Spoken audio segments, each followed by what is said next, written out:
Fred Savard avec vous pour un 5e épisode de La Balado. Épisode sur la route au Festival du cinéma international de l'Abitibi-Témiscamingue. 42e édition, 2e année que je suis ici. Je suis très content d'être là, mais je vous le dis tout de suite, ce sera la dernière année. Je vais vous expliquer pourquoi à la toute fin de l'épisode. Allez écouter ça parce que c'est quelque chose que j'ai jamais fait, mais il y a des raisons. Mais cela dit, je suis extrêmement content donc d'être ici parce que dans les prochaines minutes, il y aura entre autres rencontre avec Ariane Louis XVI. Vous savez, avec Hélène et Thomas, on a adoré son film Vampire humaniste cherche humain consentant et j'avais envie de lui parler pour savoir un peu comment le film s'est fait, comment on a créé le duo, comment la réception, le changement qu'il y a eu. Puis bon, évidemment, il y a plein de gens ici, plein de réalisateurs, de réalisatrices, de comédiens. Fait que c'est l'idéal pour ça, dans un contexte détendu. Vous allez voir aussi, c'est un épisode où on se vous voit à peu près pas. Puis c'est ça, c'est cette ambiance du festival que j'aime tant. Et de la région aussi, j'ai un coup de cœur pour l'Abitibi, puis je suis toujours content de venir, mais c'est ça. À la toute fin de l'épisode, vous comprendrez pourquoi ce sera probablement la dernière fois. Mais voilà. Et il y aura aussi Éric Kaboulian qui vient nous parler de son travail de scénariste, parce qu'on a souvent parlé de ça, puis encore une fois, j'ai réussi à parler à un scénariste pour valider des choses qu'on répète avec Hélène et Thomas depuis un bout de temps. Et on aura aussi Jean-Martin Gagnon qui réalise une série Maisonneuve, une série qui frappe, vraiment une très belle série. Vous allez avoir tous les détails en écoutant cet épisode au Festival de cinéma international de l'Abitibi-Témiscamingue. Bon épisode tout le monde.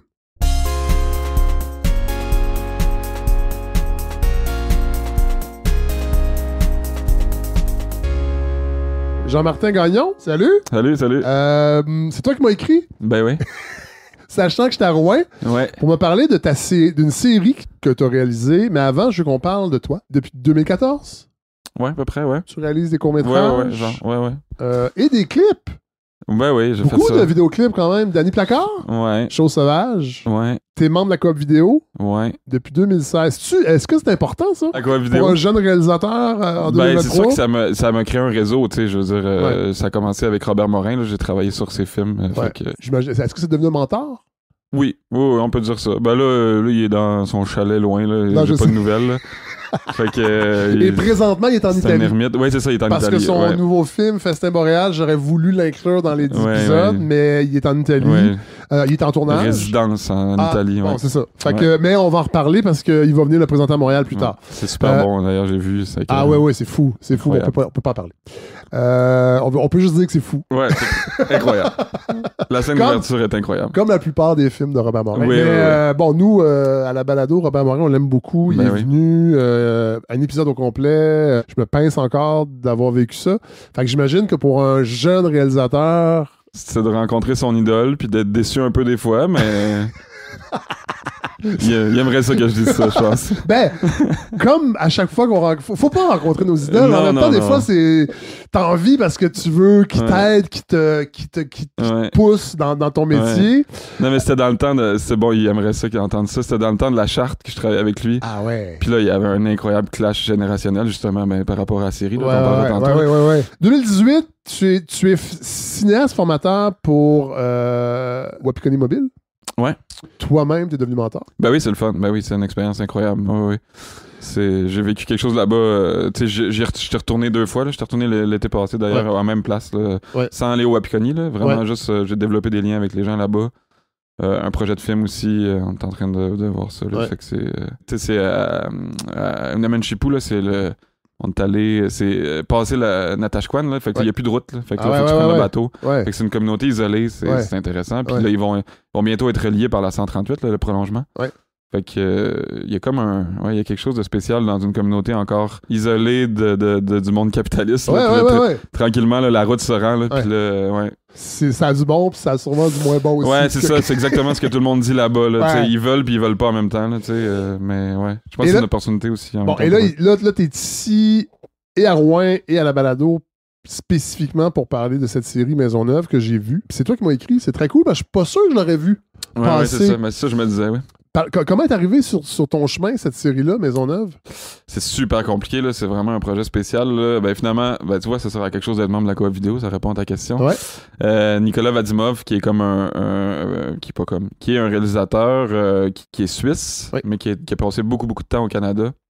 Qui a résidé au Canada en fait un bon bout de temps, qui avait un projet qui voulait justement comme suivre un peu, c'était quelque chose d'une vision plus européenne aussi là, de suivre qu'est-ce qui se passait au Collège Maisonneuve par rapport à ces événements-là, parce qu'il y avait un programme qui s'appelle, j'en parle un peu au début du documentaire, là, qui s'appelle le Vivre ensemble. Fait que là, lui il voulait vraiment s'intéresser à ce programme-là, c'est quoi ça, parce que c'était super intéressant. On se rappelle, c'est en 2015, il y a Daesh, on apprend qu'il y a des Québécois qui s'en vont s'enrôler pour Daesh. Il y a une panique morale autour de Daesh. Médiatique. Évidemment, Daesh est très habile aussi avec les codes médiatiques pour frapper l'imaginaire. Et là, on apprend que le cégep Maisonneuve est un terreau fertile. Un nid. Un nid de terroristes. Ouais, exact. Et il y aurait 11 étudiants et étudiantes qui sont arrêtés. Je dis, ils ont été arrêtés. Oui, mais ils sont pas. Je pense qu'il y en a un qui est parti. Bon, c'est ça. Parce que supposément, ils s'apprêtaient à partir. Puis là, dans la série, on ouvre avec ça et là, on entend évidemment tout le battage médiatique qui a nourri panique morale, appelons-le comme ça, parce qu'il y avait des choses inquiétantes là-dedans quand même. Ben oui. Et là arrive cette idée d'aller au Cégep Maisonneuve et de tourner, en fait. Ouais. Puis là, c'est l'ONF qui coproduit avec la coop. C'est une coproduction avec la France aussi. Mais il y a ce luxe-là d'aller là-bas et de suivre les événements. Avez-vous un calendrier préétabli, précis, où vous aviez cette latitude-là de savoir que vous allez être là un bout de temps, on va pouvoir accumuler des images? C'est de la recherche en même temps du tournage. Là. Fait qu'on on avait même pas encore tous nos personnages, puis on tournait déjà dans les couloirs. On essayait de trouver qui voulait justement prendre part à l'espace public, comme quel jeune parlait fort. Ça, c'est-tu un luxe de pouvoir commencer à tourner sans avoir un plan précis, ou il y a un piège également? Mais pour un réalisateur, c'est les deux. Mais c'est parce que, dans le sens que c'est un piège parce que tu fais pas d'argent, là, parce que tu tournes ben trop, puis c'est ça, faut que tu payes les gens. Là. Puis tu fais pas autre chose en même temps. Non, c'est ça. Puis mon fils est né à ce moment-là, en plus. Là, fait que, c'était compliqué d'expliquer à sa mère de genre, je m'en vais tourner quelque chose, on sait pas trop encore. Puis ça va pas vraiment nous enrichir. Non, vraiment pas. Bon, finalement, plus tard un peu, là, mais c'est donc, tu parlais, on n'avait pas trouvé nos personnages, c'est la clé d'un documentaire, surtout avec la tradition qu'on a ici avec l'ONF. Je pensais encore au film de Pierre Perrault, où les personnages transportent les films, et on retrouve ça dans la série Maisonneuve. Ben, c'est ce que je voulais. Je voulais ça. Qu'on a fait pour les trouver? C'est un peu eux qui sont venus à nous. Bon, Ryan, le personnage qui est là dans l'épisode 1, c'est sûr que Ryan, le collège était très fier d'elle déjà. Là, elle était à Oxford aujourd'hui. OK, bon, c'est sûr qu'elle va nous parler. Elle va être intéressante. Qui est une jeune... faut comprendre aussi que... Là, je veux pas dire ça, mais je vais le dire. Ben oui. Les gens qui connaissent une série comme 24/7, là, bon, il y a des points communs, mais en même temps, pas tant que ça, parce que la série Maisonneuve est vraiment focusée sur... Il y a un élément qui chapeaute, c'est-à-dire cette supposée radicalisation et le vivre ensemble comme on fait. Mais c'est que les personnages... En fait, c'est que les 24/7, souvent, on va parler à des médecins, on parle à des policiers. Là, c'est l'inverse un peu. C'est que oui, on parle à des intervenants, mais on parle aux jeunes. Je suis content que tu dises ça. C'était vraiment... C'était compliqué à faire ça. Mais c'est fun. Puis en plus, les jeunes, on les entend commenter parce que vous avez tourné sur plusieurs années. On les entend revenir sur ce qu'ils ont dit. Ça, c'est fou, ça. Ouais. Mais ça, c'est le luxe un peu de l'ONF, justement, je pense. C'est ça le trip du cinéma de l'ONF, c'est de sortir un peu du cadre là, de l'actualité, puis de tout de suite à chaud. Et on est beaucoup là-dedans, aussi. Fait que c'est pour ça que je suis content qu'on se parle. On va dans les nuances. C'est ça qu'on a. Ça prend du temps. Ouais, puis c'est compliqué. Puis je suis content que tu aies remarqué que c'était porté par les jeunes, parce que ça, c'est difficile à faire, parce que tu sais, je veux dire, ils sont pas bons, là. Je veux dire, à la base, tu sais, je veux dire, il y a Ryan, là, tu sais, mais, tu sais, je veux dire, ils sont pas habitués de parler devant une caméra. Il y a Ryan, puis il y a l'autre aussi. Idir, voilà. Ouais. Donc, oui, puis Idir qui est un personnage complexe. Oui, très complexe. Ouais. Qui, malheureusement, des fois, me faisait penser à un jeune... Mathieu Bocoté. Ouais. Tout le monde dit ça. Il va adorer entendre ça. Cela dit, Je le sens étudiant en droit après, quand il est dans une salle de cours universitaire. Puis... Ouais, non. Ben, en tout cas, il est à l'université. C'est pas super important, non, cela dit. Ça. Mais on l'imagine avec son bagou face à devenir avocat. Ouais. Et il est plus nuancé, évidemment, en vieillissant. Mais quel personnage! Intéressant aussi, parce qu'il parle un peu du wokisme, des militants étudiants qui existent. Mais que c'est normal qu'il existe parce qu'on est au cégep. Ouais. Ben, finalement, c'est le porte-parole des gens qui aimeraient pas la série. Je pense que c'est ça à la base. Là, fait que ça, c'est le fun que quelqu'un vienne dire genre ça n'a pas de bon sens, ça n'a pas de bon sens, puis qu'on brasse ces idées-là. Mais c'est aussi, je pense que Idir vient représenter ce qui est pour moi l'important du cégep, c'est les confrontations, les tensions. Je pense que c'est important de passer par là dans la vie, puis c'est comme un peu le dernier lieu pour faire ça, là, tu sais. C'est comme ça coûte pas cher au cégep. Toutes les classes sont là, toutes les classes sociales, les immigrants, première génération, deuxième génération. Tu sais, c'est comme il y a quelque chose qui se passe là qu'il faut. En tout cas, moi, en fait, ça m'a frappé. Pour les gens qui s'inquiètent de la jeunesse, Maisonneuve, c'est une série qui va remettre les pendules à l'heure et qui va calmer l'anxiété des plus vieux qui pensent que les jeunes là, sont niaiseux, puis ils sont pas intellectuellement, sont pas stimulants, ils s'intéressent pas à la politique, c'est pas vrai. Évidemment, c'est une série qui a été tournée et montée, il y a eu une sélection. Ben oui. Mais reste que ces jeunes-là existent. Oui. Ben oui. Puis je pense que c'est ça. Je pense que de laisser les personnages porter une série, mettons, comme ça, ben là, tu veux dire, c'est eux, là. Je veux dire, c'est pas moi là, qui a fait ça. Là, fait que oui, là, je veux dire, on remonte là, dans leur dialogue, puis on va chercher un bout de mot, puis on va le replacer.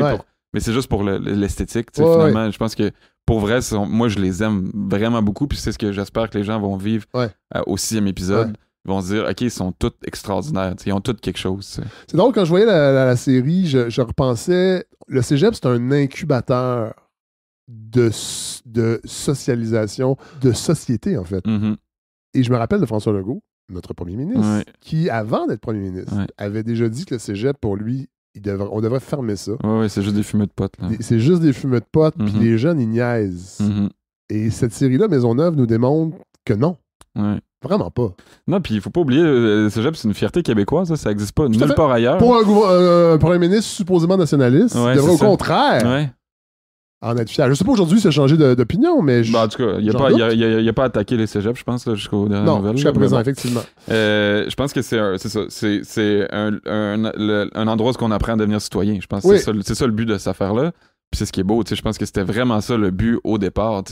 Puis je pense que tout de suite au début de la série, on met les pendules à l'heure. Je veux dire... là, c'est pas une enquête sur les djihadistes. Là. Les gens qui vont écouter ça, là, on va pas déterminer pourquoi puis comment. Puis ça, il y a des rapports qui ont été faits, puis allez les lire si vous voulez, là, mais pour moi, c'est très peu intéressant parce que c'est un cégep, je veux dire, les jeunes, ils auraient pu être au Subway, je veux dire, c'est pas ça. Mais je pense que le cégep, c'est quand même un lieu parfait pour se radicaliser. Après ça, on peut twister le mot de tous les sens. Puis c'est parce qu'il faut parler aussi, il y a d'autres personnages qui ne sont pas des étudiants qui sont extrêmement intéressants. Il y a Jean-Félix Chénier, qu'on a reçu ici il n'y a pas si longtemps pour Résister Fleurir, qui est là. Très intense. Il y a Éric, l'animateur pastoral, qui lui représente un peu la figure québécois de souche. Bon, ouvert d'esprit, mais très bousculé aussi par ce qui se passe au cégep. Et Momo, qui est extraordinaire. Momo. Ben oui. Parlons de lui. Momo, c'est pas un prof, lui. Non, Momo, c'est un travailleur de corridor qui a été engagé justement dans le programme Vivre Ensemble. Ouais, c'est ça. Ouais, c'est vraiment pour ça.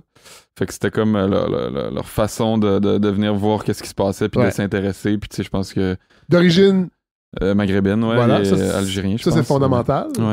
Et lui, il dit plein de phrases, pleines de sagesse. Incroyable. Tout au long des épisodes. Incroyable, ouais. Mais tu sais, Momo, il y a peut-être des gens qui l'ont vu, tout le monde en parle. Tu sais, il est très impliqué à Saint-Michel, contre la violence avec les armes, tout ça. C'est vraiment un acteur du milieu. Ce gars-là, là, à chaque samedi, il fait de la bouffe avec des jeunes de Saint-Michel, puis ils vont donner ça aux itinérants à Berry-UQAM chaque samedi. Je veux dire, c'est comme... C'est hallucinant. Ce gars-là, faudrait le cloner. C'est comme... c'est incroyable. Puis, pour lui, la série, tu sais, c'est autant sa série que la mienne, ouais. que de l'équipe. Là. Il a tout fait pour cette série-là. Ouais. Tu sais, je veux dire, il plaçait les pions. Là, tu sais, il venait, ouais. il savait tu sais, quel jeune nous amener. Ben moi, je pense que la radicalisation d'une personne vient de l'exclusion, en fait, à la base. Quand il y a des portes fermées, quand il y a une stigmatisation, quand il y a un préjugé qui se rajoute au quotidien de ce que vit un jeune, c'est sûr qu'on est en train de lui dire « va ailleurs, ici t'as pas de place ». Et c'est là que commencent tous les problèmes. Et ça peut être une radicalisation religieuse, comme ça peut être une radicalisation vers la violence, ce qu'on vit actuellement avec les jeunes et les armes, c'est la même chose. Tu sais, il faut se rendre compte aussi, quand on écoute le début, le premier épisode, là, il y a des extraits de l'Assemblée nationale avec Pauline Marois, avec Bernard Drinville, tout aussi désagréable à l'époque qu'aujourd'hui. Les médias, Patrice Roy qui dit que c'est vraiment grave ce qui se passe. Évidemment, l'obligatoire Éric Duhem pour parler. Bon. Et là, on a la résultante de ce climat délétère sur la vraie vie, là, pas la vie théorique des chroniqueurs, des jeunes, nés au Québec, pas nés au Québec, mais qui vivent. Et là, et c'est Ryan qui le dit, il y a un changement de climat du jour au lendemain pour elle, qui est québécoise. Et qui est obligée de réfléchir sur son identité alors qu'elle n'avait pas fait ça avant. Non, avant, elle se sentait 100% québécoise, mais plus on essaie de la mettre dans une case, puis plus elle est comme, OK, mais peut-être c'est pas ça ma case, finalement, tu sais. Invite les gens autour d'un couscous, ils vont jamais autant aimer des immigrants de leur vie. Parle d'islam, parle de tes croyances, parle de ton bagage, de tes traditions, de tes pratiques, et là, ça commence à déranger. Puis moi, c'est exactement là mon problème. Alors, comment ça se fait qu'on se dit invitant et accueillant, mais derrière les 4 murs de ton chez-toi? Ça, moi, c'est quelque chose qui me parle pas. C'est fou! Ouais, c'est d'une tristesse infinie cette affaire-là. Puis, mais tu sais, en tout cas, je pense aller voir la série là, pour voir le développement de Ryan aussi par rapport à ça, là, c'est super intéressant. Mais ça arrive souvent dans tous les épisodes, le discours est subtil des deux bords. Ouais. Parce qu'à un moment donné, il y a ce vieux qu'on peut consulter pour 25 cents. Ouais. Là, c'est-tu planté? Tu sais, je sais que Pierre Perrault provoquait des affaires pour les filmer. Il y a des affaires qui étaient provoquées, mais pas ça. Là, par exemple. Bon, parce que le vieux, on peut le voir à Radio-Canada, il y a une entrevue sur lui. Bon, c'est ça. Fait ça. Mais tu sais qu'il y a un groupe 3e âge au collège qui vient faire des cours de philo, qui se promène. Pour que les générations se parlent. Ouais, c'est extraordinaire. Ouais. Mais cette série-là aussi, Jean-Martin, elle est belle parce que ça nous montre que le cégep est dynamique. Dans ce qu'il met de l'avant. Je dis le cégep parce que là, c'est Maisonneuve, mais j'imagine que c'est comme ça hier. Les gens font des choses concrètes pour améliorer, pour réfléchir. Puis votre série nous rappelle que le cégep, c'est vraiment un milieu dynamique. Je pense que je suis le premier là, en plus là, à détester toutes les institutions possibles. Tu sais. Mais on salue les gens de l'ONF. Ah oui, c'est ça. Exactement. Puis je pense que il y a quelque chose avec en tout cas ce que le Collège Maisonneuve, j'avais pas envie non plus d'en faire une espèce de pamphlet bravo Maisonneuve, tu sais, mais je pense qu'il faut quand même leur donner du crédit là-dessus. C'est quand même incroyable que il y ait un tapage médiatique comme ça, puis que eux leur réflexe, c'est pas de faire rentrer la police. Mais c'est de dire, on va organiser. Ils sont déjà là, il y a une technique policière. Oui, c'est ça. Non, mais t'as raison. Puis il y avait des rumeurs comme de quoi que la GRC était dans des bureaux puis ils surveillaient tout ce qui se passait. Bon, ça c'est sûr, là, c'est la GRC, bon, on n'est pas surpris. Qu'une institution publique ne réagisse pas avec l'oppression, c'est quand même impressionnant par rapport à ce qui s'est passé. Puis qui prennent aussi un parti pris parce que répondre par vivre ensemble, c'est donner une partie de la réponse. C'est de dire peut-être que c'est nous le problème. Peut-être que c'est la société d'accueil qui n'a pas fait sa job. C'est pas les djihadistes qui viennent endoctriner. Là. C'est pas ça. Là. Ben oui, il y a une partie de ça. On va pas le nier. Là. Mais peut-être que en excluant des jeunes, en donnant pas la parole à des jeunes, ben on favorise. Puis je pense que c'est exactement ce qui se passe encore avec la Palestine aujourd'hui. C'est encore le même principe. C'est on va encore dire à des jeunes, t'as pas le droit de manifester. Oui. Bravo François Legault pour ça.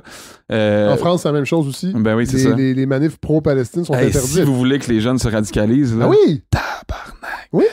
C'est d'une frustration incroyable. Là. Eux, c'est leurs proches qui meurent là-bas, qui se font gonner, puis tu te fais dire tu peux pas manifester.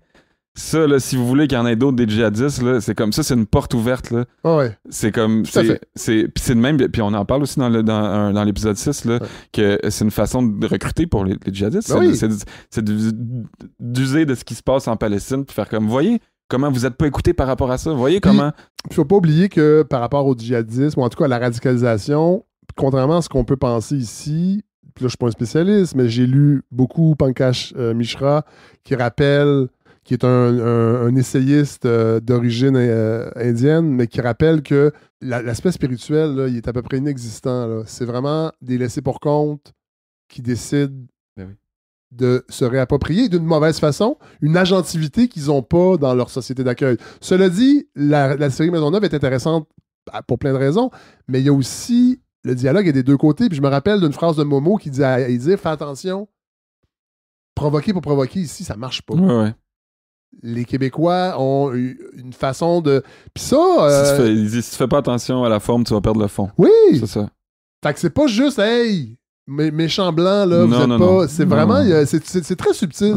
C'est vraiment... bravo. Merci. Bravo. Merci. On va la voir quand, cette série-là?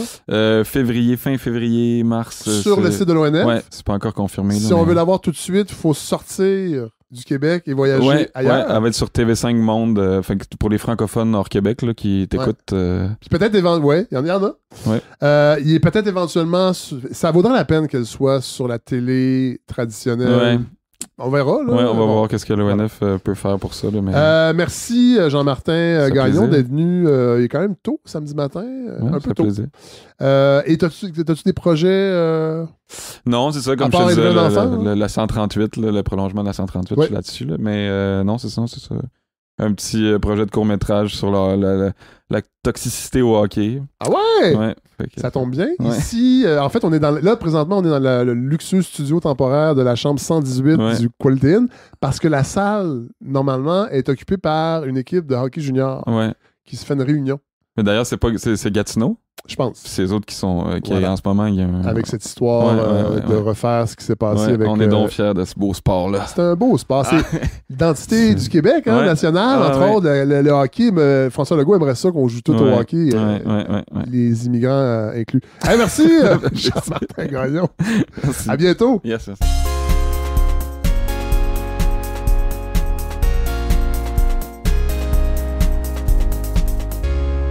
Ariane Louis XVI. Hey, merci d'être là. Là, les gens ne le savent pas, mais il est très tôt. Je voulais te parler parce qu'on a beaucoup aimé ton film à la balado. Puis c'est rare, quand on fait le segment Salut les critiques, qu'on peut croiser un ou une réalisatrice quelques semaines après pour lui témoigner du fait qu'on a aimé le film et aussi pour en apprendre un peu plus parce que c'est un film, c'est ton premier long métrage. Oui. Tu avais fait du documentaire? Non, j'ai fait... excuse-moi, du court-métrage. Oui, du court-métrage fiction, oui.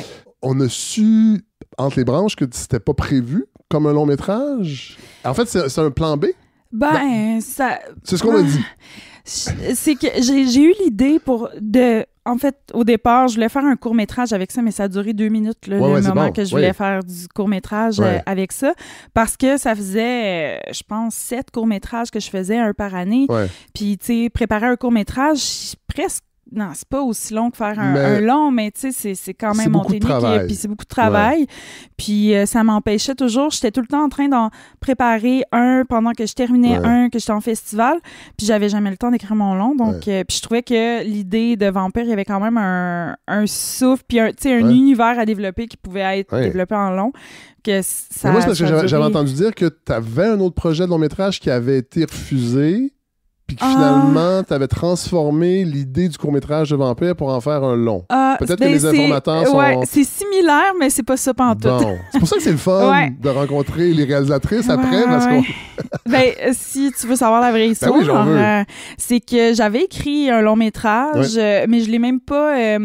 j'avais eu des sous en développement, mais je l'ai pas déposé en production. C'est comme on dit dans le milieu, ton corps à toi. Là. Oui, c'était mon corps à moi. Puis c'est comme si... tu sais, on change, là. Ça prend tellement du temps à écrire un long métrage. Puis c'était comme la bébé scénariste Ariane qui avait écrit ça. Puis je sentais qu'il y avait comme... Attends, une bébé scénariste, ça existe, ça? Non, c'est moi qui viens d'inventer ça. Puis c'est pas comme si j'étais senior non plus, mais tu sais, je venais juste de sortir de l'école. Puis, je sais pas, je sentais qu'il y avait comme quelque chose de forcé, puis un peu...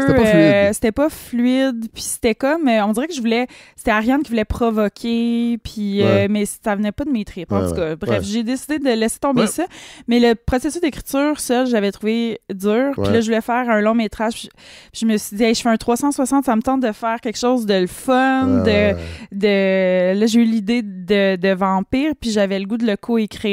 J'avais le goût d'avoir du fun, puis je voulais faire une comédie étrange, c'est pince sans rire, mais parce que je pense que je suis drôle, mais mes courts-métrages, c'était pas drôle. Puis mon amie Christine Doyon, qui était clinique un an avant moi, elle est vraiment drôle, puis on a vraiment le même sens d'humour, fait que c'était vraiment juste... mon film va être meilleur. Il va être plus drôle parce que des fois, moi, j'avais peur de me mettre à écrire des blagues puis le lendemain de me dire « Ah, c'est de la merde » puis de l'enlever, c'est dur des fois d'écrire, pas d'écrire dans le vide, mais c'est le fun d'avoir un feedback rapide avec quelqu'un. Le duo de Sacha et Paul, joué par Sarah Monpetit et... Félix-Antoine Bénard. Merci, voilà. Évidemment, le casting, là, comment tu peux pas créer un duo. En fait, difficile. Je pense que c'est dur d'avance. C'est vraiment... Il y a une part d'inconnu. Oui. Puis, tu sais, quand t'as pas encore trouvé... Et puis, en plus, c'est deux atypiques, là, donc on a bâti un peu sur le spectre sans jamais le nommer, mais d'ailleurs, excuse, je fais une parenthèse dans ta question, mais j'étais touchée parce que j'étais allée présenter le film au cinéma moderne, puis il y a des jeunes qui sont venus me voir en disant, tu sais, eux étaient sur le spectre, puis ils disaient, c'est rare qu'on se reconnaît dans des héros. En tout cas, c'est bien fait, en fait. C'est pas le propos du film, non, mais c'est pas nommé non plus. Fait que je suis quand même contente quand des gens peuvent s'identifier, même si, bon, c'est pas surligné que Paul est sur le spectre. Puis c'était quoi ta question? C'était par rapport... Duo, comment on en tant que réalisatrice, là, comment tu as fait pour le faire exister? Parce qu'il faut que tu vois le potentiel, parce que des fois, peut-être que les acteurs et les actrices ne le voient même pas eux-mêmes. Ouais. Check bien ça. J'ai fait des auditions séparées. Puis là, quand j'ai fait une audition croisée, parce que déjà, l'un et l'autre, c'est séparément des rôles difficiles à caster. Puis là, c'est ça, créer le duo. Puis quand j'ai fait l'audition ensemble, j'ai vu vraiment le ton de mon film naître sous mes yeux. Puis il y avait quelque chose dans leur timing qui était comme déconnecté. Il y avait l'air de deux petits animaux qui s'apprivoisaient, deux petits weirdos, mais différents. Puis c'était c'était malaisant, mais très attachant surtout. Puis quand ils sont sortis de l'audition, moi j'étais là, on les appelle tout de suite, il faut les booker parce que s'ils peuvent pas, là... Non, moi j'avais pas booké personne d'autre. Mais quand je leur ai dit ça, eux ils m'ont dit... Hey, nous, là, comme ils sont repartis chacun de leur bord, Sarah m'a dit qu'elle a pleuré. Il était sûr qu'il avait complètement chié l'audition parce que le malaise était réel. Parce qu'ils s'étaient chacun préparé quelque chose, puis l'autre, il donnait pas ce qu'il pensait qu'il allait donner. Fait qu'il était comme... Il oubliait ses lignes, il y avait comme... Puis moi, c'est ça, je cherchais. Ça, c'est drôle. Autre chose, le tournage. Parce qu'évidemment, la lumière, l'ambiance, ça se... Comment on fait pour la matérialiser dans un tournage réel dans la vraie vie? Comment vous avez tourné de nuit? Oui, on a tourné de nuit pendant 2-3 semaines, puis après ça, tous les intérieurs, on faisait des mi-jour, mi-nuit, puis à un moment, on a pu virer de jour. Mais on a commencé de nuit, puis c'est ça, là, je me disais, pourquoi j'ai fait un film qui est... Mais je me mets tout le temps dans des positions comme ça. En même temps, je pense que c'est un moteur créatif aussi. Mais les 3 premières journées, honnêtement, j'étais comme, comment je vais faire? Je suis complètement non-fonctionnelle. J'étais pas non-fonctionnelle, mais je trouvais ça hyper dur parce que j'étais une lève-tôt. Pour vrai, le tournage m'a brisée. Je suis jamais revenue matinale comme j'étais. Pour vrai. Mais c'est peut-être parce que ça a jamais arrêté depuis. Tu sais, j'ai fini le film à la mi-août. Là, on est parti en festival. Je suis peut-être juste vraiment brûlée puis j'ai besoin de dormir. Cela dit, j'imagine que de tourner de nuit pour un film de vampire, c'est presque obligatoire pour que, là c'est peut-être naïf ma question, mais pour que tout le monde soit, au-delà des besoins de lumière, que tout le monde soit dans l'ambiance nocturne. Ben oui, on se sentait tous comme des vampires, puis tu sais, tu vis au contraire des gens de ta maison. Là. Tout à fait. Puis même Sarah a dit, Sarah mon petit, Sacha a dit, tu sais, j'avais tout placardé mes fenêtres, puis quand je voyais un petit rayon de soleil, là, j'aimais pas ça, là. On se sentait comme des vampires, fait que c'est vrai que ça crée quelque chose, là. Le film a été primé à Venise. Ouais. Quand on a fait Salut les critiques, puis on a parlé de ton film, j'ai posé une question à Hélène puis à Thomas. Est-ce que ça change quelque chose de gagner un prix comme ça, ou c'est comme, là j'ai fait une mauvaise blague, c'est comme les Gémeaux, ça en donne tellement que bon. Et là t'es là. Ouais. Puis il faut dire qu'avant que je parte pour Rouen, j'ai croisé Steve Laplante dans un café branché de Montréal, non pas tellement branché, mais où je travaillais juste avant de partir. Puis là, je dis, hey, je rencontre justement Ariane à Rouen. Ah ouais. Puis là, il me dit, ah, là, elle a plein de propositions. Puis là, c'est fou, des propositions de Toronto. Puis c'est vraiment cool. Fait que là, je me dis, visiblement, ça marche, gagner des prix comme ça. Est-ce que tu as vu c'est un game changer, comme on dit. Oui, mais je pense qu'il y a plusieurs choses qui rentrent en ligne de compte. Premièrement, le titre, un petit joker dans ma poche, cette affaire-là, parce que ça sort du lot. Ouais. Ça veut dire on finit par dire vampire. Oui, c'est ça. Mais quand même, la première fois qu'on le voit, on est comme wow, je veux voir ce film. C'est ça. Puis après, t'aimes ça ou t'aimes pas ça, mais au moins tu y vas. Puis c'est aussi que en raison de la grève aux États-Unis, c'est vrai, des scénaristes à Hollywood. Toronto, ça quand même, je pense que ça a changé quelque chose. On avait comme plus d'attention. Et aussi, mais je pense qu'un premier long métrage qui va en festival, que tu gagnes pas, t'as toujours un peu de... T'as une attention différente. Oui, c'est ça, mais dans mon cas, c'est sûr que de gagner, là, puis bon, je veux pas me lancer des fleurs, mais j'ai quand même remporté plusieurs prix à travers le Canada, puis même à Venise, il y a le prix de ma catégorie que j'ai gagné, mais il y a aussi 3 autres prix, une mention au scénario, en tout cas, j'ai une belle petite feuille de route. Beaucoup de prix du public aussi, à Calgary.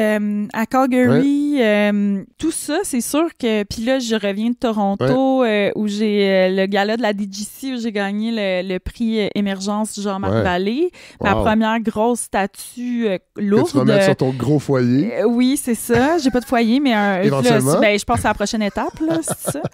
Cela dit...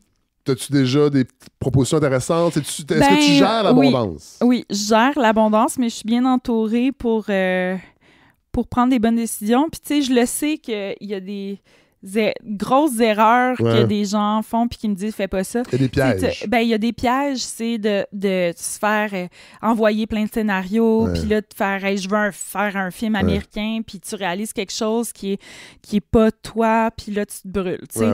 Puis moi, ça m'intéresse pas de... Tu sais, pour réaliser, c'est sûr que c'est super long à écrire, fait que moi, ça m'intéresse de réaliser quelque chose que j'ai pas écrit, mais il faut que je tripe solide, tu sais. Puis sinon, j'ai des idées que je veux développer. Fait que oui, il y a des choses, des choses possibles, mais... Ben c'est cool, j'en profite. Pour les gens qui ont aimé Vampire, là, qui disent quand est-ce qu'on va voir... Ben, j'adapte une pièce de théâtre de Rebecca Desraspes qui s'appelle Ceux qui se sont évaporés. On l'a coécrit ensemble. Long métrage produit par Colonel Film. Puis là, on est rendu à une V1. Fait que là, ben, tu sais, Rebecca est prolifique puis elle est super occupée, puis moi aussi. Donc, c'est un peu difficile de trouver le temps, mais une nouvelle dynamique d'écriture, puis on a bien du fun. Ben cool. Vraiment, merci. Ben merci. Je suis content de t'avoir rencontré, puis je vais suivre, on va tous suivre ton travail. Merci beaucoup. Bye. Bye.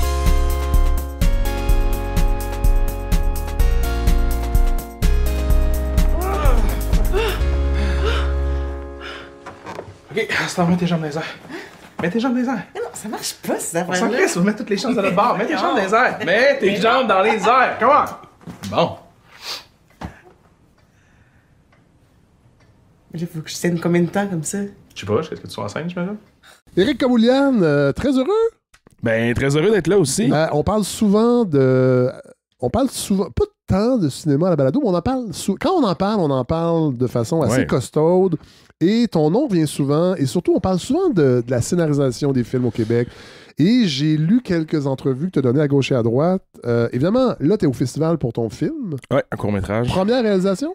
Non, première réalisation professionnelle, devrais-je dire. J'ai fait des films avant où est-ce que, tu sais, on les payait avec notre poche, puis c'était un peu des projets un petit peu plus broche à foin, mais là, j'ai scénarisé pendant, tu sais, un bon 10-12 ans sans réaliser, puis à un moment donné, c'est un projet où est-ce que je sentais que le sujet était un peu plus personnel, puis j'avais envie de retourner en réalisation, puis là, on a demandé vraiment des sous à Sodec, au Cal, fait que j'avais un budget, j'avais une équipe, c'est mon premier court-métrage professionnel. Ça s'appelle Faire un enfant? Ouais. Frontal? Je voulais ça. Parce que tu joues dedans, faut le dire aussi, là. Je joue dedans, j'écris, je réalise. Avec Florence Blain. Mbaye. C'est ça, j'étais pas sûr de la prononciation. Ouais. Puis là, tu parles plus personnel, c'est quelque chose que tu as vécu, tu vis. Parce qu'on explique rapidement l'histoire, c'est un couple qui essaie d'avoir des enfants.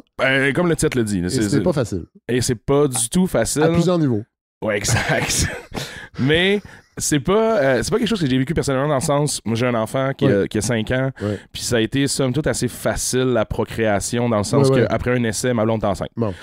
Mais c'est juste qu'après ça, commence à en parler, puis les gens autour de moi, des amis proches, des fois que je savais pas du tout, ont été dans des processus de procréation qui a duré 3-4 ans et qui des fois ont dû abandonner. C'est difficile. Absolument. Puis beaucoup plus que je pensais. Puis des fois, puis à un moment donné, ça m'a inspiré une histoire, mais tu sais, je voulais surtout parler du couple, d'être en couple dans une longue relation. Moi, ça va faire à peu près 20 ans que je suis avec ma blonde déjà, puis je suis quand même jeune, j'ose espérer.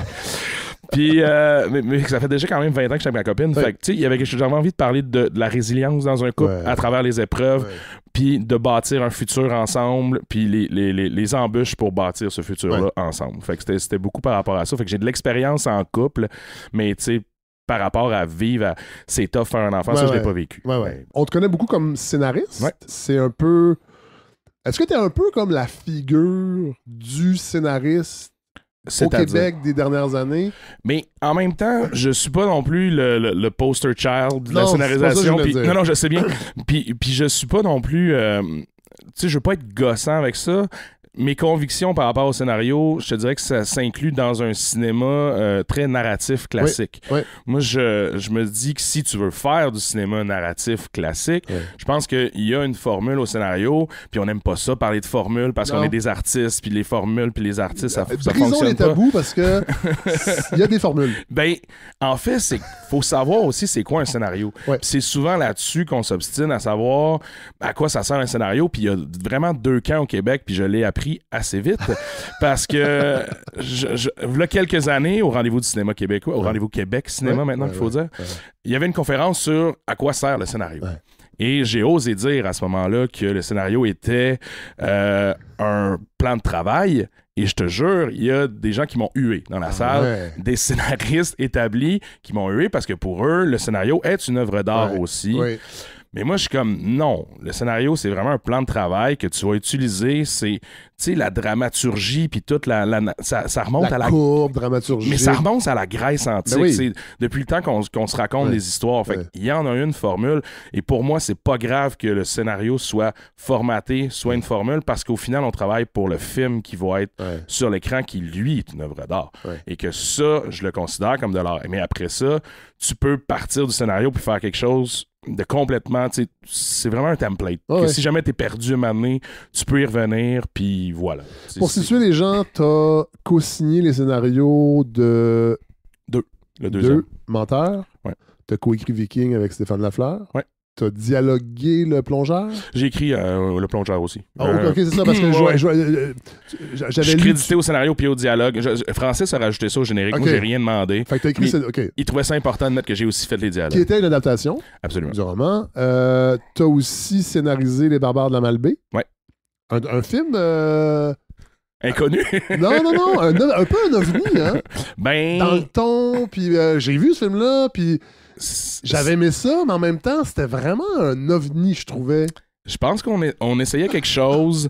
Puis même encore là, tu sais, quand je parlais de scénario tantôt, je pense qu'au scénario, Les Barbares de la Malbaie était plus une comédie franche.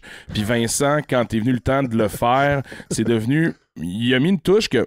Qui était pas dans le scénario. du moins, mettons, les éléments comiques, ils ont, pour utiliser un beau mot français, toné down un peu. Mais encore là, ce n'est pas quelque chose qui me dérange. J'adore le film, puis j'aime ça des fois qu'on suive le scénario. Ça raconte la même histoire, c'est juste que le ton est différent. Puis je pense que, oui, il y avait quelque chose que Vincent a essayé dans sa facture et tout ça, que moi, je trouve super intéressant. Après ça, bon, le film n'a pas trouvé le public comme on aurait aimé, mais... Mais ça, c'est une récurrence écoute, au Québec. Cette année, on vit avec... mais j'adore ce film-là, puis j'aimerais ça que les gens l'écoutent plus. Ben oui, on va en reparler parce que en fait, quand j'ai préparé l'entrevue, il y a plein d'affaires que tu as dit qui me rejoignent et que je pense et que je répète. Mais je veux quand même qu'on situe ton parcours. On parle des barbares de la Malbaie. T'es-tu natif de Baie-Saint-Paul? Je suis natif de la Malbaie. Mais je le dis pas parce que j'aime mieux Baie-Saint-Paul. Fait que je dis que je viens de Baie-Saint-Paul. Comme la plupart des gens. Salutations. Mais non, j'aime la Malbaie. Et tu as découvert, en fait, tu as vécu quelque chose que j'ai vécu avec la musique, parce que moi, ma grande passion dans la vie, c'est la musique. Oui, faire des balados de qualité, mais... Oui, absolument. Oui. Et j'ai eu un passeur qui a croisé mon chemin. Ouais. Qui n'est pas un prof, c'est un ami. Ouais. Puis tu as vécu ça avec le cinéma. J'ai vécu absolument ça. Moi, c'était mon moniteur de terrain de jeu. Quelqu'un qui t'allume sur autre chose. Moi, j'ai vu Pulp Fiction quand c'est sorti, puis ça m'a un peu chamboulé, puis j'étais fait what the fuck, puis j'étais arrivé après ça à mon moniteur de terrain de jeu, puis j'ai dit hey, j'ai vu Pulp Fiction, je trouvais que c'est vraiment bizarre comme film, puis il a dit hey écoute, t'aimes ça le cinéma, check bien, puis il m'a donné des cassettes avec du Klesiowski, avec du Kusturica, puis des trucs qu'il avait enregistrés mettons à Télé-Québec dans le temps, puis moi évidemment qu'à cet âge-là, j'étais comme, mais qu'est-ce que tu me montres là? Je ne connais pas, je comprends pas qu'est-ce que tu me montres. Mais après ça, je me suis rendu compte que ça a été vraiment mon premier réveil. Puis ce moniteur-là en particulier a été vraiment important dans ma vie. Il est décédé récemment, ce qui m'a fait de la peine. Il est jeune. Oui, absolument. Il faisait partie de l'orchestre de Morchestre, s'appelait Simon Drouin. Ah, oui. Oui, tout à fait. Puis, mais ça a été vraiment un mentor super important. Puis, tu sais, à un âge où est-ce que, oui, peut-être j'étais encore un peu jeune, mais en même temps, mais c'est pas grave, t'es exposé à quelque chose. Mais exactement, puis c'est resté, puis ça m'a marqué. Puis, tu sais, je continue à dire que si je continue à faire ça, c'est un peu grâce à lui. Ben oui. Même. T'as fait ton cégep à Québec, après ça, t'as étudié le cinéma l'UQAM? Oui, absolument. Et tu voulais devenir réalisateur? Ben, c'était pas clair. Tu sais, c'est comme... Mais c'était comme un peu ça que tout le monde Exact. faisait. C'est comme, tu sais, t'as envie de travailler en cinéma, t'arrives, comme je vais faire du cinéma. Évidemment, ce que tu dis, c'est, ben, je vais être réalisateur, j'imagine, mais forcé d'admettre que j'ai pas réalisé à l'université, j'ai pas fait grand-chose à l'université, ça a été un peu un échec. Puis je suis sorti de là en faisant comme, oh my God, comment je vais gagner ma vie, qu'est-ce que je vais faire? J'étais en pleine crise existentielle, je faisais des crises de panique. Puis genre, avec mes amis, on a fait, il faut continuer de faire des projets. Il n'y a plus personne qui nous pousse dans le cul. Il n'y a pas de prof qui dit, genre, remets-moi ton projet et ton scénario.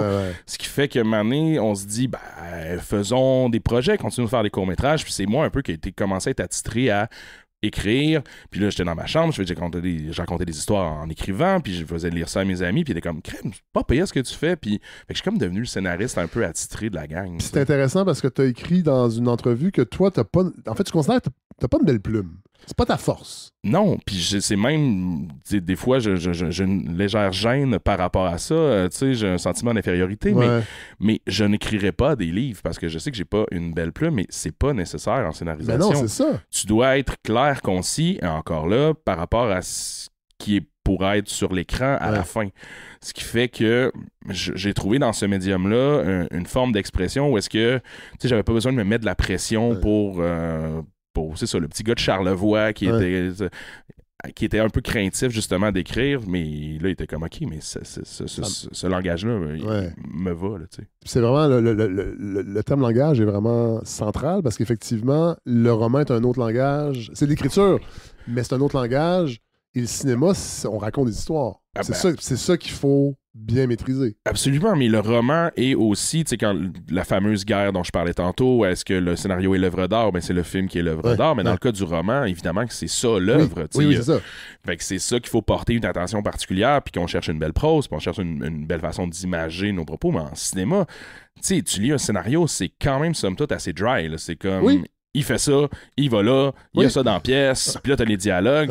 Puis à un moment donné, c'est ça que tu peux mettre un peu de beauté alentour de ça, mais c'est pas l'objectif. L'objectif, c'est pas que ça se ramasse en librairie, puis les gens lisent, puis sont touchés, puis c'est comme... Moi, je travaille pas pour que le monde lise mon scénario, je travaille pour que l'équipe lise mon scénario, que les comédiens lisent mon scénario et qu'après ça, le film soit bon. Moi, je suis quelqu'un qui est curieux puis j'aime tout faire de cinéma, mais c'est sûr que moi, ce qui m'a appelé jeune, c'est un cinéma qui était somme toute populaire, c'est un cinéma qui s'adressait au public, puis c'est des fois, je trouve que au Québec, je sens que par notre espèce de crainte de la structure classique, de crainte de ces affaires-là, on est peut-être moins engageant qu'on devrait l'être. Ouais. Et des fois, c'est des choses qui sont très...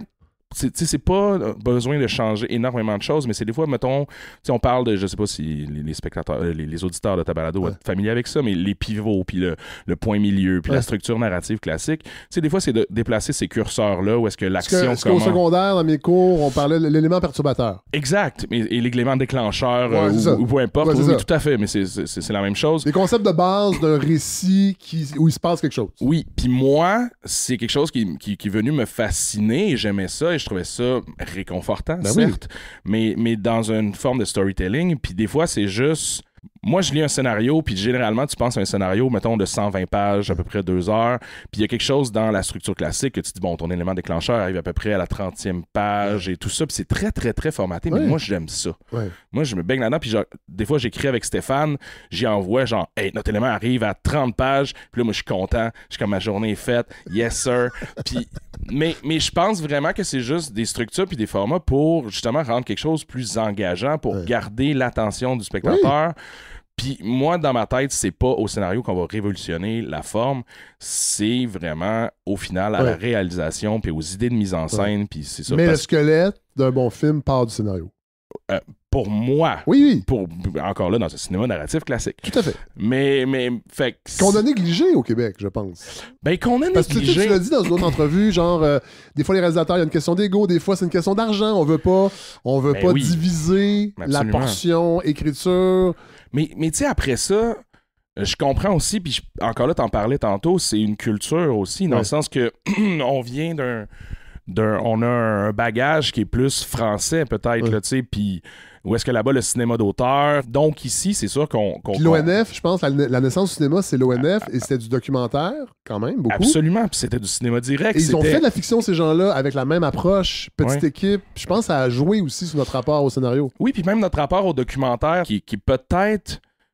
Puis là, c'est peut-être gros ce que je vais dire, mais peut-être anti-dramatique ou anti-narratif dans la façon qu'on a bâti notre cinéma. Ce qui fait que c'est clair que quand on arrive avec des règles de formatage, tout ça, tu sais, il y a comme une petite réticence, je pense, qui est là, puis qu'on a peur d'aller là-dedans. J'ai déjà fait lire des scénarios, puis c'est comme, ben là, il me semble que c'est assez classique. Je suis comme, ben ouais. C'est comme, c'est direct ça l'objectif. Tu sais, moi, je suis comme, tu me dis ça, puis je suis comme, alright. Fait qu'on commence à tourner quand? Puis... Mais c'est ça l'affaire. Puis après ça, je pense que oui, peut-être qu'il y a de l'ego là-dedans, mais puis je dis pas non plus que tous les réalisateurs devraient engager le scénariste. Engager le scénariste, c'est pas ça, mais c'est juste que je suis persuadé qu'en ce moment, dans toute la tralée de réalisateurs qu'il y a au Québec, c'est pas vrai que c'est tous des scénaristes. Non, tout à fait. Et c'est pas vrai que les scénaristes sont tous des réalisateurs. Et c'est pour ça que ça a pris du temps avant que je me décide à réaliser pour vrai, parce que je veux être sûr d'avoir le bon projet pour être réalisateur dessus. Et aussi d'être rompu au scénario. T'en as fait beaucoup. Fait que, j'imagine après ça, pour écrire ton scénario que tu vas réaliser et que tu vas jouer dedans assez tout nu pour revenir à ton film, ben c'est bon de savoir au moins que tu maîtrises bien la forme du scénario. Parlons du cinéma, parce que t'as dit des choses qui m'ont joint. On n'a pas de plateforme regroupant les productions d'ici. Puis moi, je trouve qu'il y a quelque chose de même scandaleux par rapport aux films des années 80-90 qui sont introuvables. Ben, à moins que Éléphant décide de faire une restauration, puis on laisse ça aux mains d'une entreprise privée, en tout respect pour le travail d'Éléphant. Tout à fait. C'est quand même eux autres qui décident de qu'est-ce qui va être numérisé ou non, puis souvent, ça te prend l'hélico pour y avoir accès. Absolument. C'est pas normal. Ben non. Puis j'en ai déjà parlé, tu sais, aux distributeurs, puis t'es comme, c'est vraiment compliqué pour des questions de droit. Puis à un moment donné, je suis comme, OK, mais dans ton modèle de business, mais reste que... Mettons que tu sors des 5 minutes de ton modèle. Là. Oui, puis mettons que tu sors aussi de la fenêtre d'exploitation. On peut se mettre des fenêtres d'exploitation de base où est-ce que t'es propriétaire des droits, mais à un moment donné, vu que c'est du cinéma qui est financé publiquement, en majeure partie, est-ce qu'on peut s'entendre pour une fenêtre de, je sais pas, 10 ans d'exploitation, mais après ça, où est-ce que ça tombe dans un... Et puis je sais pas, je suis pas avocat, je suis pas le gars qui va écrire ça, mais dans une fenêtre de domaine public où est-ce que là, on a le droit de l'exploiter puis qu'on peut l'écouter. Tu sais, ça serait de négocier, évidemment, que les compagnies privées qui s'inscrivent là-dedans, bon, je leur laisse, évidemment, le droit de faire leur business, mais il faut juste s'entendre sur un nombre d'années, puis à un moment donné, il y en a là, des films qui dorment dans leur coffre ad vitam aeternam, puis qu'à un moment donné, t'es comme, mais ils sont morts. Hey, merci, Eric Kaboulian. Merci à toi. Très cool. On a un épisode quand même costaud, fait qu'on aurait pu continuer. Je pense qu'on va se reparler éventuellement. C'est bon, ça. D'ailleurs, est-ce que ce court-métrage, Faire un enfant, est-ce que c'est l'idée d'éventuellement en faire un long? Ben, parce que tu as déjà dit dans une entrevue que tu voulais plus jouer, mais de la réalisation, à moins. Ouais, ben là, c'est sûr que là, gagner un prix à Locarno a changé des choses. Ah oui, les prix. Ouais, non, j'avoue. Non, mais quand on reconnaît ton travail, c'est comme, ben écoute, je suis peut-être pas un cave de faire ça. Mais cela dit, outre réalisation au jeu, il y a quelque chose avec Faire un enfant où est-ce que la procréation, tu sais, moi, je me suis même pas rendu au in vitro, je me suis pas rendu non plus, mettons, aux fausses couches. Ben, tu sais, il y a tellement de stock en plus par rapport à ça que j'ai peut-être une idée, peut-être une mini-série, quelque chose de même que j'avais envie d'aller autour de ce sujet-là, où est-ce que j'ai, en 20 minutes, there's so much you can do, mettons. Et là, les courts-métrages comme ça, à part dans les festivals européens, là... Ben, il était au ça aussi, je trouve que il y a une job. Ça coûterait. Je peux pas croire que ça serait compliqué de diffuser 3 courts-métrages avant un long dans les cinémas. Ben, ça dépend de la longueur pour 3, mettons, mais tu sais, ou déjà. 2, ou 1, mais le beau. Tu sais, cela dit, moi, on m'a approché, puis, tu sais, les gens du cinéma Beaubien et de ces gars, tu sais, eux essayent de le faire dans leur cinéma, ce qui est super cool, mais après ça, il faut trouver le bon match aussi. Tu sais, c'est sûr que moi, c'est un film de 20 minutes, tu sais, c'est. Non, mais quand même. Mais j'aimerais ça, parce que c'est difficile, effectivement, d'avoir des courts-métrages. Là, il était au FNC, il était à Space, mais tu sais, il faut que tu te dises, ben, il va jouer à telle heure, telle place, puis c'est souvent une date, tu sais. Puis après ça, pour le mettre en ligne, par rapport à nous autres, il y a de la nudité, tout ça. Des fois, c'est plus touché de. Alors de que sur Internet, il n'y a pas beaucoup de nudité. Il n'y a aucune nudité sur Internet. Mais non, mais dans le sens que, tu sais, je sais pas à quel point on va le mettre en circulation libre, gratuit pour tous. Je sais pas. Après ça, c'est pas grave. C'est juste mon pénis, là. C'est pas la fin du monde, là. On va finir là-dessus. Merci, Eric Kaboulian. Merci à toi. Salut, bon festival. Bye bye.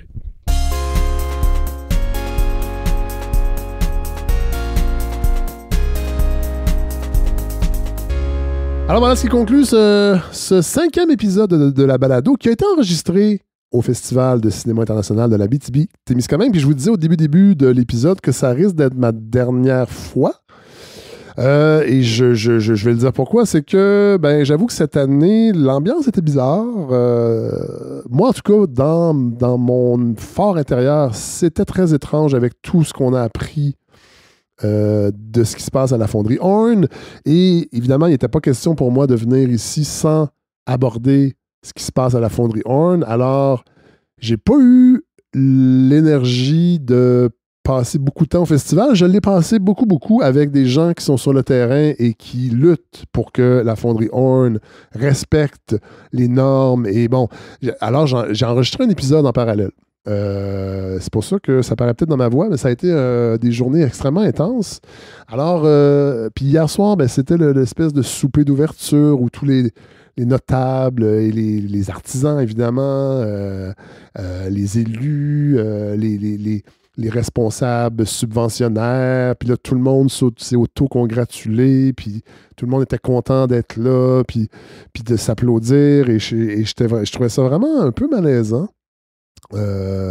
Sachant que cette ville-là est empoisonnée depuis des années par une industrie qui subventionne énormément d'organismes culturels. Fait que, je veux pas jeter la pierre du tout aux gens du festival, mais moi, je pourrais pas faire une autre édition comme ça avec des soirées commanditées par Glencore, puis j'ai pas envie non plus de commencer à jouer à la chasse aux sorcières, puis d'identifier s'il y a des artistes qui dénoncent, et puis parce qu'il y avait un peu ça, ce climat-là. Fait que j'ai comme décidé que oui, les partenariats, c'est important pour le podcast parce que c'est comme ça que je finance mes activités. Donc, les gens comme le festival du cinéma international achètent des épisodes parce que j'ai un auditoire qui est intéressant pour ces organisations-là, puis c'est des organisations qui partagent certaines valeurs.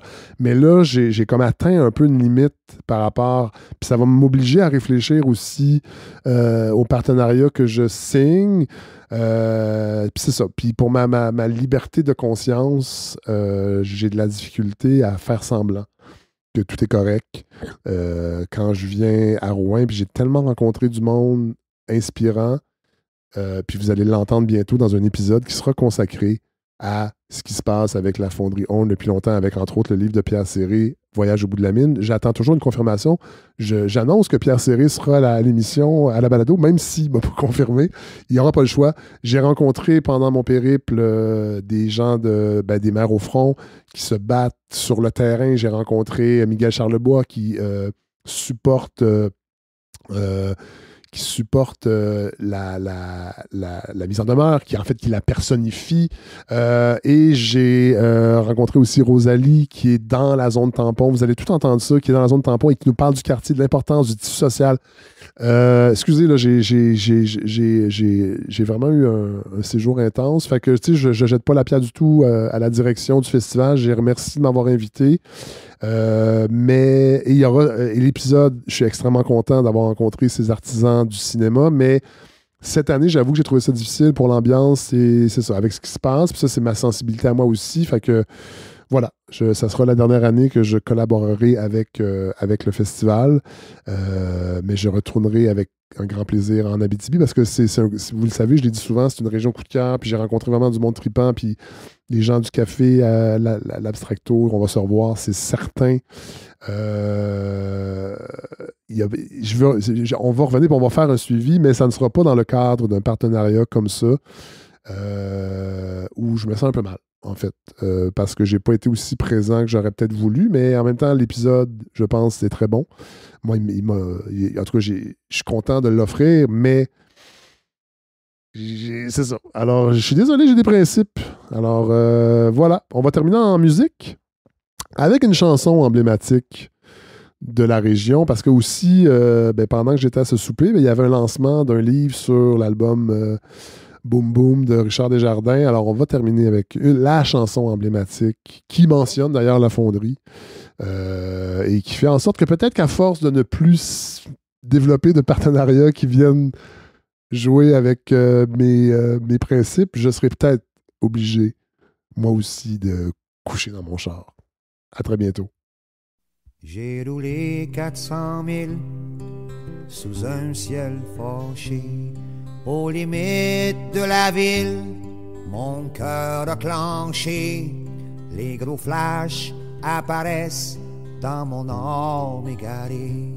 Les fantômes se dressent à chaque pouce carré. Revenir d'exil comporte des risques, comme rentrer un aiguille dans un vieux disque. Ouais, ben, y a eu ben du progrès, ben de l'asphalte, ainsi de suite. Je me demande qui je serais si je t'ai resté ici. Une peine imbuvable, à qui la faute? J'étais juste plus capable de l'avoir avec un autre, mais c'est tout oublié. Je suis redevenu un homme, le petit cœur pomponné, sans mieux voir ses vieux chums. Salut les Apaches, salut les crottés, vous me trouvez le stash, oui je paye le party. J'entends la fonderie qui roche, pour ceux qui le savent pas. On y brûle la roche et des tonnes de bons gars. Les grandes cheminées, éternelles comme l'enfer. Quand le gaz m'a pogné, je suis venu tout à l'envers. Entendez-vous la rumeur, la loi de la compagnie? Il faudra que tu meures si tu veux vivre, mon ami. J'ai passé mon petit change dans le trou du téléphone. Sentiment étrange, je rejoins plus personne. A time flies, que je me dis, je m'en vais faire de mon best. J'ai marché dans la nuit en cherchant un orchestre. Je prends ma chambre à Capri, j'aboutis dans la même brûlure sur le tapis, même vue sur la mine. Comment dormir dans un lit où de baiser des anges? Je sens monter la folie, je descends dans le lounge. Dans la flamme d'un briquet, un visage intriguant. Ce gars-là le connaît. Bon Dieu, mais c'est Satan. Ah, long time no see. Il fait pas chaud là, mazan. J'ai passé proche l'embrasser. À force que j'étais content. Il me dit la gang est splittée. C'est à rien qu'une époque. Sa valeur est tombée comme le prix de la coupe. Il me dit, ils sont toutes faites busté, un après l'autre. À la fin, il est resté, moi, mon homme, pis son côte. Les autres ont fermé le gueule, ils déclarent à l'impôt. Nouvelle clientèle et musique de robot. Quand les dents de tes highs te défoncent l'intérieur, tu t'engages comme bétail. Pas de malheur, pas de bonheur. Ils ont vendu l'amour bandé pour de la tendresse. Ils se sont enfermés dans la chambre de commerce. Il me dit, à cette heure, je suis quasiment tout seul à fournir à Plaza. Que c'est que le monde veut? Qu'est-ce que la loi veut pas? Elle peut venir me chercher pour me passer les menottes. 40 ans de liberté, de nos jours c'est une bonne cote. Y'a personne qui m'encule, j'ai gardé mes bons airs. Comment ça vaut ça? Calcul, je suis déjà millionnaire. Il me dit, côté cœur, ben content, y'a du monde sur la ligne. Quand les chums sont en dedans, moi je m'occupe des darlings. Tu te rappelles ton gros kick, la belle Rose aimée. M'a tant poussé une comique, moi pis elle s'est stédée. Quand il me dit ça, c'est rentré comme un clou, un couteau dans patate. La suture a tenu le coup. Well, let's drink to that. Le jour s'est levé sur Rouen avec des gros rayons d'or. J'ai jasé avec mon instinct et j'ai couché dans mon char.